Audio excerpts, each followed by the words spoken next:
Ahead of the season finale of Power Book 3 Raising Kanan, Baldwin culture editor Bianca Gregg brings you an exclusive interview with star and fan favorite London Brown. We discuss his role of Uncle Marvin, his love for comedy, future career How are goals, and you? more. Thank you for your patience. Appreciate you. No, not a problem at all. My name is Bianca, and I write for the publication called The Baldwin. You've actually been sharing a lot of my recaps, and I appreciate that so much. Oh, dope. See, I don't even know who's who. I just try to do my part. You know, Yes, it's thank good. you. So, one of the things that I wanted to ask you, and I think a lot of people have probably been asking you and want to know, but episode 9 of Raising Canaan, I want to say you and Haley Kilgore probably gave one of the most shocking, but well acted parts I've ever seen on the show with the interaction between you and her when you found out about Nicole.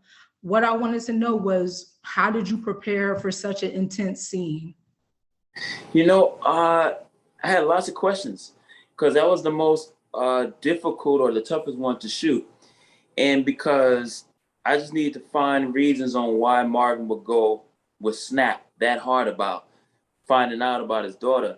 So, excuse me, what I did was I talked to a lot of my friends, my LBGT friends, and I just wanted to find out how connected that was. Not that I doubted the writers, but I just wanted to find out, is this a common thing, or what? How to what degree of that kind of information being exchanged goes to that level? And he told me that it was a very real thing. So once I realized that it was real, then I just tried to tap into that, considering all the things that Mama had gone through throughout that day and throughout the season. So it wasn't just like that information that set him off. That was like just the needle on top of the haystack. It was a panoply of things that led up to that, and so just trying to tap into that. And then also, it wasn't really that difficult to go there because like London was coming through thinking about the idea of even hurting a woman like that is so it was tough. And you got people got to keep in mind, it's take after take after take. So emotionally it was draining that day. And because you crying or whatever it is, and they say cut. All right, London, make sure that when you stand here to turn your head a little bit to the left. So you go in there and you're in the middle of crying. They say cut, wait. They come by and they block, and your tears are still coming. You in action. So it was a lot of stop and go. But all of that and just going through, and I have friends who've been through domestic violence. So all of that stuff played a part in trying to just connect moment to moment and try to find something real in that. It was honestly an amazing scene. I also think just rare seeing a father react like that to a daughter. I think most people would assume they may see something like that between father and son. So that's what Mm, made it more shocking was it was this powerful of a reaction to a girl, to the yeah. daughter. And I just commend you and Haley for that scene. It was amazing. Honestly, the way you took Marvin through that entire episode was amazing. Because in the beginning, of course, it was anger towards what happened with Lulu.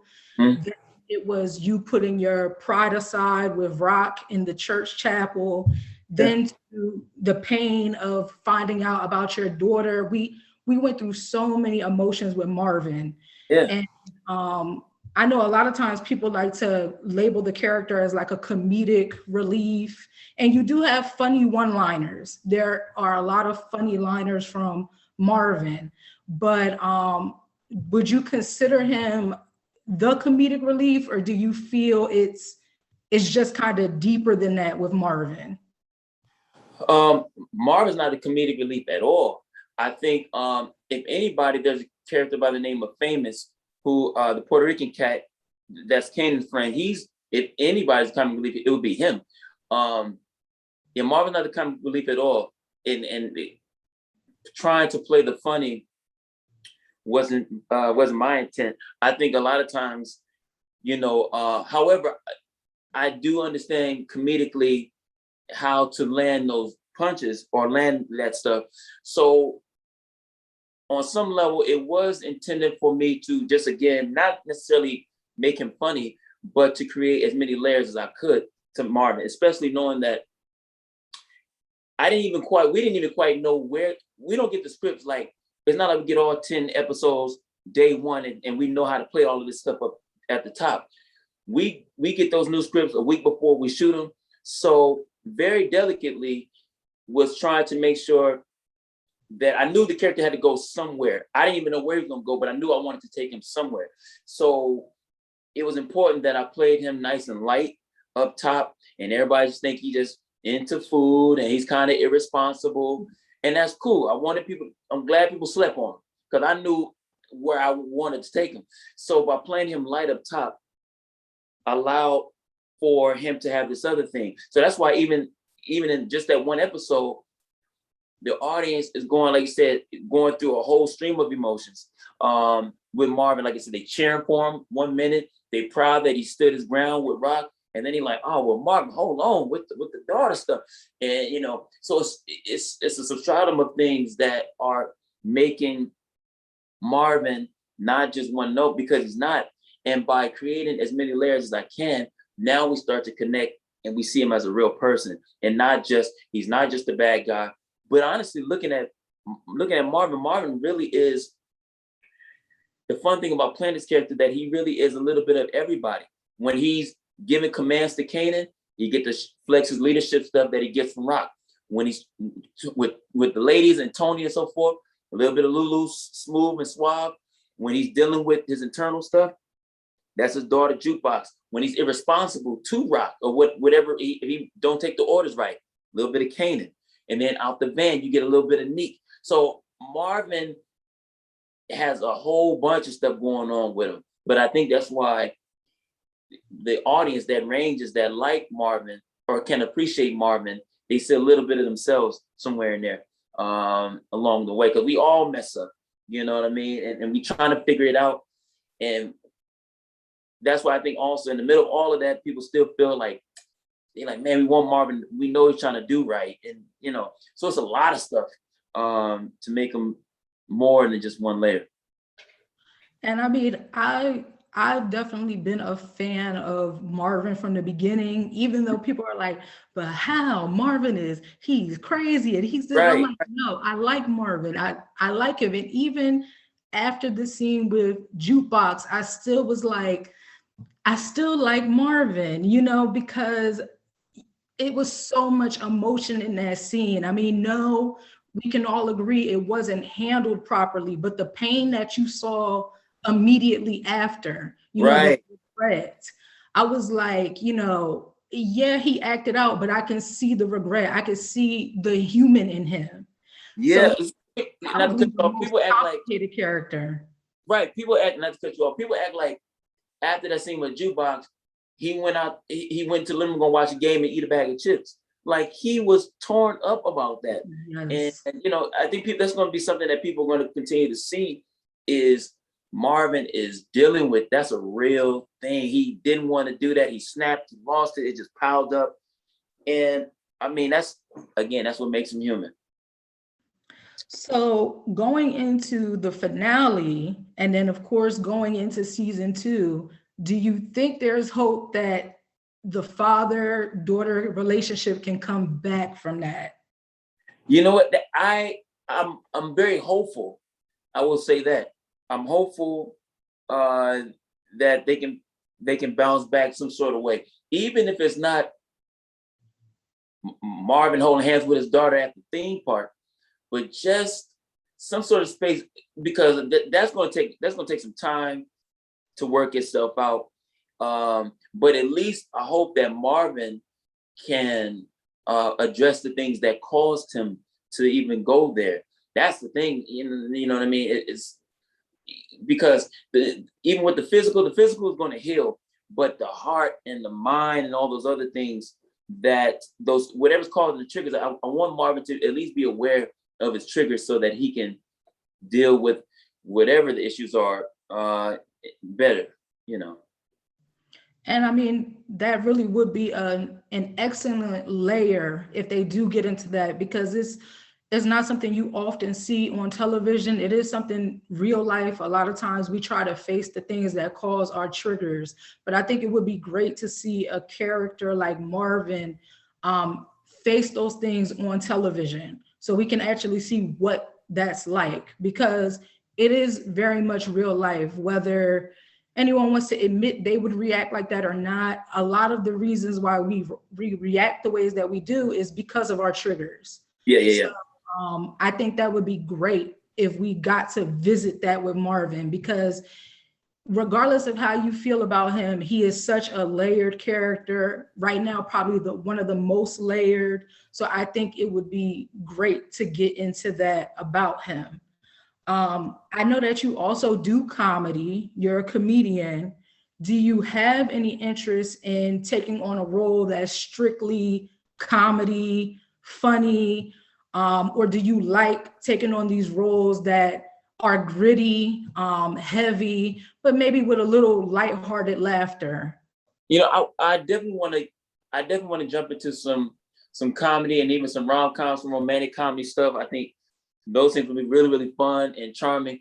And but the cool thing about it is I am glad that I started with, even though I did Ballers and that was it was a lighter side, but I'm glad a lot more people are at least coming around to finding out about me through Raising Kanan, because they get to see the drama first. It's a lot easier to convert an audience from drama to comedy. But if you go the other way around, when it's time to do the drama coming out of funny, sometimes people don't really buy it and you got to work them harder. But if I can hit them with this heavy stuff, the lighter stuff is, you know, and like I said, with a little sprinkle of some funny here and there, when it's time to go into some of the other stuff, it won't be as difficult, especially like with the romantic comedy stuff.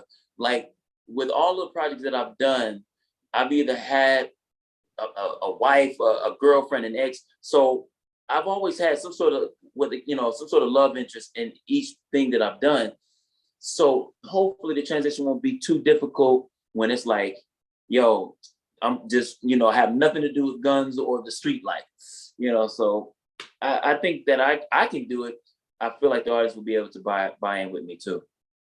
So if you did a rom-com, who would you want your leading lady to be? I think in general, I would like for her to be someone I can trust in the scene, as far as we can go there. And I know she got me and I got her. That's the cool thing about working with Patina Miller, is that, and I think I hope she feels the same way about me. I think she does. But when we have a scene together, there's a trust that we have where we're really listening, we're really present with each other. And if I flub a line, she'll throw my setup line, she'll go back so I can say mine again. It's just those little things because sometimes you work with actors, and after they get all of their coverage, after the camera gets their coverage, it's time to get all of my reactions. And they'll get lazy. They stop giving their performance because they're like, I'm done. Now they just say the lines and they're not there with you. But even with the scene in episode 8 where Rock, tells Marvin she wants nothing to do with him, she stayed right with me for all of my stuff. I stayed right with her for all of her stuff. Or even with the chapel scene. So things like that, I just want an actress that I can trust to hold it down. And that was another really good scene too, because again, a lot of people felt like, well, Marvin, he had that coming. And for me, I'm like, no, he didn't, because it wasn't his fault. The cause of Rock to get upset with him. So even after that, I still was Team Marvin, like, no, he didn't deserve that, y'all.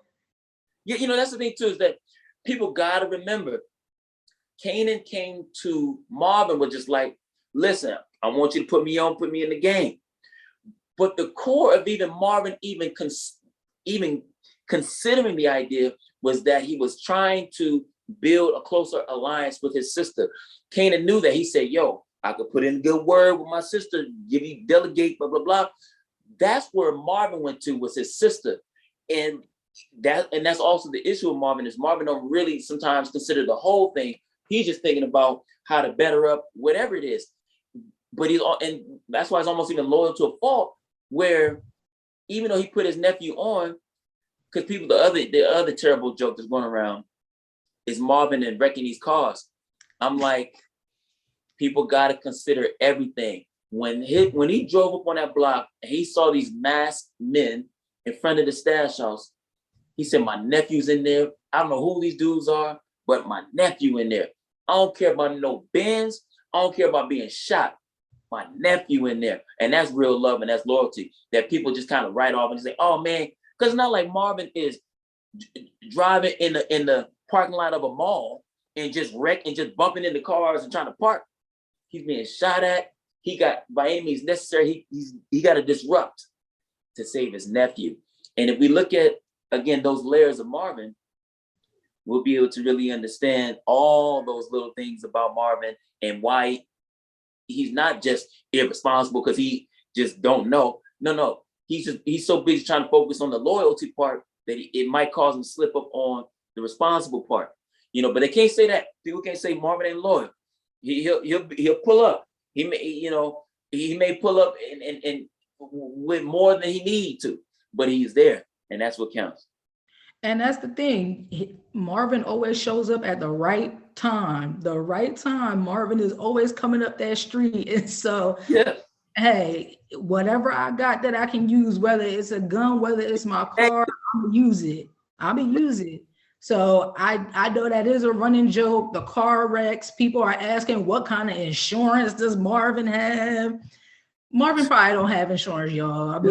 First of all, we talking about 91. It wasn't mandatory like it is now. It's 91. He's a street dude. He's not gonna have all this paperwork on him, not legal. Marvin is not the kind of dude that's finna wait in nobody's line to fill out no paperwork. It's not happening. Marvin get the money, it's cash down. He flip, get another car. Marvin don't even keep the same car for 6 months. Marvin is moving. He's active. Marvin is so complex. They ain't figured him out yet. They haven't, and people are trying to figure him out. They have been since episode 1, trying to figure out what is he about. It's been so many different theories about his character. Oh, he's irresponsible. He's not the one anybody can count on. And I'm like, I'm not counting Marvin out. It's too soon. It's too early. I'm not going to count his character out just yet. Right. As we progress, we're really seeing the loyalty he has to his family. At the end of the day, that's what no matter what the decision is and the result, it always comes back to his character trying to be loyal to the family. Right, so absolutely. Everybody should respect that at least. Absolutely, I agree. And so I have one more question for you. Who are your top 3 comedians? Top 3 comedians? I'm probably going to go with, not in any order really, but Patrice O'Neal. All right. Man, I got to go with Patrice O'Neal. Then this is rough. I'm going to go with Chappelle. I'm gonna go with Chappelle just because, man, his evolution is crazy. Chappelle, Patrice O'Neal. Oh my goodness. I might go with Paul Mooney. Man, yeah. I might go with, to have the guts to go there with no fear. I respect people like that, man. I respect people in that kind of honesty. Patrice O'Neal for his honesty. Chappelle because of the craftsmanship of telling jokes. So yeah, that might be the 3. And that's rough. You could get an honorable mention. I'll give you an honorable mention. Honorable mention. We got to go Richard Pryor for the honesty. I know for me and a lot of my friends, that's the whole goal, is to try to get the offstage voice to be the onstage voice, to just be transparent like that and just let your truth be the truth. that's why Patrice O'Neal is not great one too. It's just true. And that's what I'm striving to get to. It's just my honesty on stage. Well, you have been doing an absolute amazing job as Marvin. The entire cast has been phenomenal.